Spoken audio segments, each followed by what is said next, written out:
નમસ્કાર. આજના વિડીયોમાં આપનું સ્વાગત છે. આજે આપણે જ્ઞાન સાધના 2025નું બાળકોમાં રજિસ્ટ્રેશન કઈ રીતના કરવું શિફ્ટ ટેટમાં તે વિશે તમને હું વિસ્તૃત માહિતી આપીશ.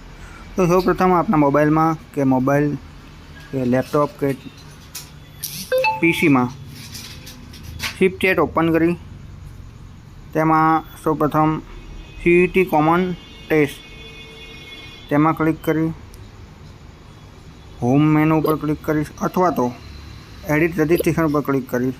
હું શિક્ષક છું એના પર ક્લિક કરીશ. શાળાનો કોડ દાખલ કરીશ. જે આપણો શાળાનો કોડ હોય તે આપણે દાખલ કરવાનો છે. હું મારી સ્કૂલનો કોડ દાખલ કરું છું. ત્યારબાદ આપણને પૂછશે કે તમારી સ્કૂલ જે બતાવે છે સાચી છે, હા. ત્યારબાદ શિક્ષકનો કોડ દાખલ કરવાનો છે, એટલે કે હું મારો કોડ દાખલ કરીશ અંદર. ત્યારબાદ વિગતો સાચી છે કે નહીં તેના પર ક્લિક કરીશ. ત્યારબાદ CGMS 2025-26 માટેની નોંધણી કરો, તો એના પર ક્લિક કરીશું. ત્યારબાદ ધોરણ 8 વર્ગ A અથવા તો B તમે કોઈ પણ પસંદ કરી શકો છો. સપોઝ હું B પસંદ કરું છું. એમાં આ રીતના ખુલી શકે છે. અહીંયા દેખો, મેં પહેલેથી ઘણા બધા બાળકોનું સેવ કરીને સબમિટ પણ કરી દીધેલા છે.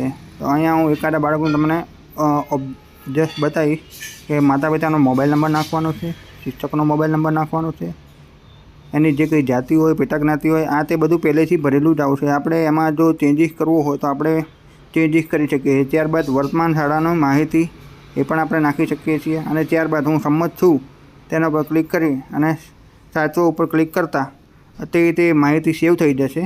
તે રીતના બધા જ બાળકોનું કરી ત્યારબાદ છેલ્લે સબમિશન આપવાનું હોય છે. સબમિશન પણ બધા બાળકોનું અપાઈ ગયેલું છે. એક સબમિશનનો ઓપ્શન આવે છે, તે આપણે સબમિશન કરીશું.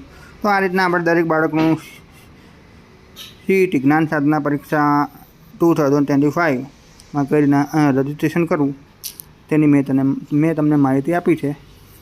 અસ્તુ.